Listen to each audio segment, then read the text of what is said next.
to be na va gben ke fa ya va la ji EGTV nya me ga va mo ji gbo e ya nya be do va wa me mi no chacha no ino gbogbo aha mo so kle to we for new video me di be ma ga ka si won ye be cho coronavirus me yinu bubu yimi ano fofo na onyo ele go me sinam de new le be mi awo ko nye be je be mi agira mi ado kudo le gbo le vu gbe me amole gbo le gbe bubu o me vo nye me twa be mi agbo le efe me amachi yo mi nyare ne ma ka si hu na mi ase go me na mi akpo bele ke mi ate wan we mi abola me sese me ko fie o me wo video de cho ale mi no nu dudu mi ape nu dudu pe de die no China pe nu dudu pe to me wo video cho bo afima ejila me di be ma dak pe na me sia me new subscribers o pete me dak pe na me mi awola me do mi awole video mi me nyema to afonu aglobe magia me sia me won awo nyema to afonu agia me sia me won tanu we le nyebe ma di fola ma do gbo nyate peche ma wo nyu la me do gbo ta me do ma hin ava together me de wa si me ame a se nu nyu de chome ya nye akpama maiji coronavirus de ona bi ever symptoms my the computer na ma check no wa ma fere symptoms yo na mi de gbanto ya nye be running nose anya be wo motimi ano chocho running nose motimi ano chocho na we no nye be motimi ano chocho na we la eke ma na kpo ebe edefufie running nose motimi ano chocho na we motimi chona na mi katale na mi menye gbo mi anto mi nya famachi o mi kono da mi na famachi mo no afa mi jirado jajirado ele fefere na mega ida akpa fele ara number 2 anye veme fe dolele abile veme alo veme veve obe so in truth ti bo mu ma ye fu wa wa mo sibe vo menye gbe yo nye ame abenye mi je do ma sibo nye ma ti wa han ni me di be ma kasi won nye be no josi gbe la fe pepre ya mi no dudu ku pepre kotoku asiflo ma de ka ko de kotoku meko we ma jemo na le sen e de dui wa dui video ano tami abima buda ya me jajira do ame yo peple me la fe me na wo de no jagba no ba peple cover dare ele go misinam de mi di peple ko dare mi di ele ko yone dote ko dare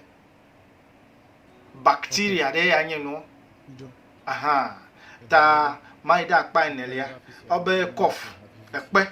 tata me gbo ama me gbo mi di dote ko dare epe dote ya ko mi ko de mi amedo me ko dote ko de nu me ko mi jo epe no man 24 hours epa mi dera ta coronavirus yo le yo be coronavirus enu mesen mi o mi apanu dudu de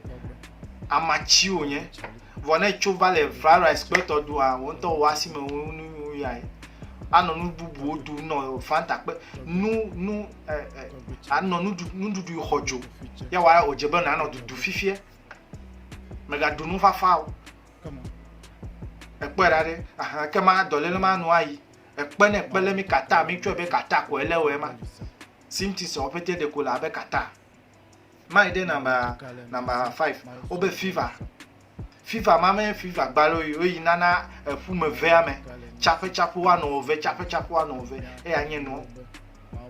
ta ma gble simple be egbe yomi ko no fever da abeli ti ma pawe boti ma pawe ame yo nya gboti no menye fia no viwe gboti ma pa mi ko no de chipu mi te dugbi vide ko je woda ko hit vide ne lo de je me vide ejo lili tie mi no da mi no le fifi la ma to agbo be ne ele dudeme ya be coronavirus dodo o mere no lili tile na nonu mi de ati ko gbe ko ne mahogany ko gbe ma mi di mi je dada mi anu jajira do je be mi awo me po gede Ghana du ko mo me po gede West Africa bo me se president mi Akufo-Addo pe nupopo mere ejo recording de cas dans le Togo, de cas dans le Burkina Faso, de cas dans le Côte d'Ivoire. Mi ato de man edo bon mi ato mi nyawe is normal to us. Mi ato wan face vo vomelo ele jodole fifi la na mi de computer men wa kpo be Donald Trump e ponu chon e kpo Donald Trump e ponu chon ko mo kpo be me bobo Donald Trump ponu chon mo bobo tani yo je be mi awonye mi ajira mi adu gbido o ponu du to vovo cho mi akpo ese ko menamde ta ele kpo le news ji ele kpo le internet ji e pete ngo gbe de di mi maiji number 6 the symptoms o mere ya me di ma gbon chon o be difficult breathing ya anya na bi ba ewu amiama ne kpo amere po ye lev e do difficult me fi abe eno wu vene maga te wan le dokio e fi abe ye de yodo ma mega tone no ne ba leve na we happen na yide awo mega o mistake ma dem ya ji o e ya 10 minutes de ko me di me agbele na mi 10 minutes ya ko me di be ma gbe na mi mega na de no ava jo na mi aji sigbo nu yin me di be mi awo enya be gba mi le for dem ya penu dudu mi jirado ele vevere jajirado ya ele vevere jajirado le vevere maga ko fe kra jajirado le vevere ta ale megle obe difficult in breathing nu mi ko no difficult in breathing one number 1 alo mi ko no ta ya anye garlic ade mega vola fe menami o ye ma blame you garlic mega vola fe menami o garlic de ya mi ko no da difficult in breathing ne fon mi amedo mi duna garlic mumu sigbe no ma ti wa du mumu sigbe le de chiro le un voyin nu na wa nye be ke wuli ko te kap me na no chienu e pada de menyu doctor vo vemachi ve nya glomele 10 minutes na le gbele fi de me di be na po video ne ele go me sinam de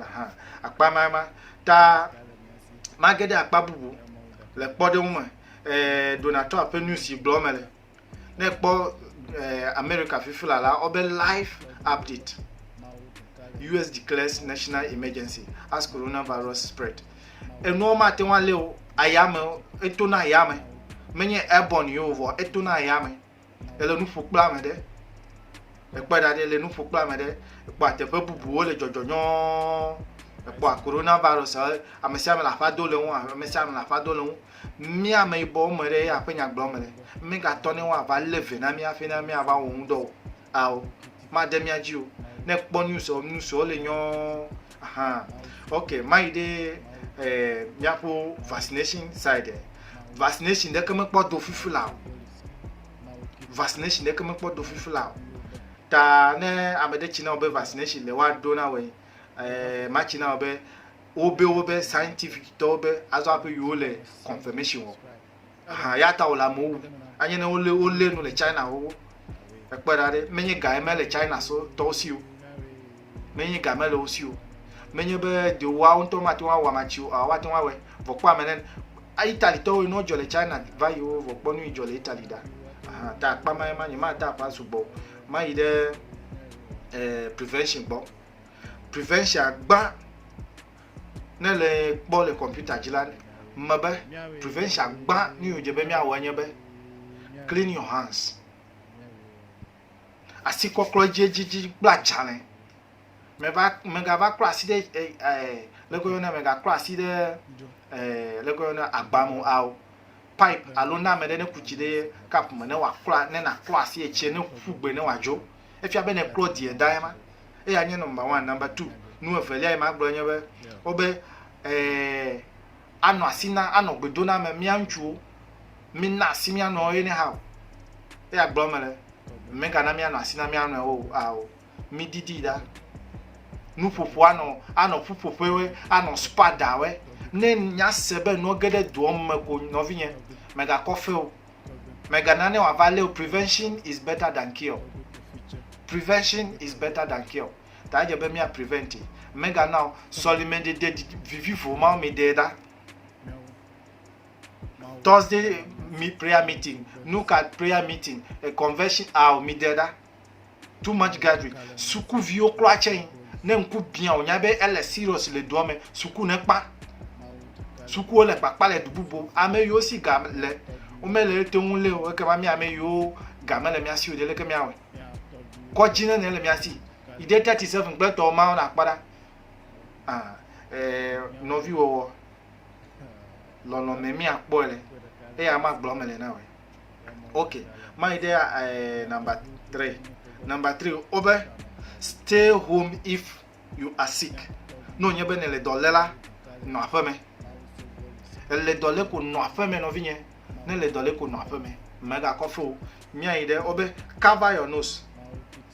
and what and sneezes. Cover coughs and sneezes. Ya nyema mega vano bodome. Ne na no pepe ano to atu ene how mega tuta di yata mebe di na de ginger kwa de no meko ejo etama dova di le ke ne pepe kwa de kutokume ma dova wa mi eta tutu de no virus de etame ya ole ano nu foda me etan ame aba no nu foda do me na me awo ni deda mi ide obe wear a face mask if you are sick manya be if you are sick olo man don vien me ga to be dolele na je do afi na we na vai do face mask o awo do face mask fifila di de koda de mi wo jajira do di face mask koda de tonye kura che de ma tonye nya ya nyo face mask enya malazaza nyo face mask wa ma fela sin fela malazaza e bla nu mako wo nya ma jo e ya me ko ye da si me ko ye de te fe de si ade e po era de ta mega coffee face mask a ele vevede mi de pharmacy hand sanitizer mag brede me afi ma ba ngobe hand sanitizer ele vevede na kono asi tutu eji o menya fina na baito anya ma onami obe disinfectant tami jagba no vinyo we mega coffee onyima pu nu sugbo coronavirus ele serious vomi atenwa lenu ya ma gbo nya so ila sinye ma gbo ma me gbo me ponu cho symptoms on vai ta no vinyo we me bien keke pe jogbo nyu na mesia me mega ngo bo jagba ne na ma video ya aso amedesi amede menya nu pepre wona amede menya nu ya loma wona amede menya nu ya gboti ple to ma wo mebe wati wan fight bacteria virus ya de mi ati wan wi mi avia mi ati wan wi mi na mi adu mi apa vanu dudu e anan gogbe de ni me bia da gbera ma sia mi anoka mauda to mau kitikata mauda to mau kitikata mauda to come on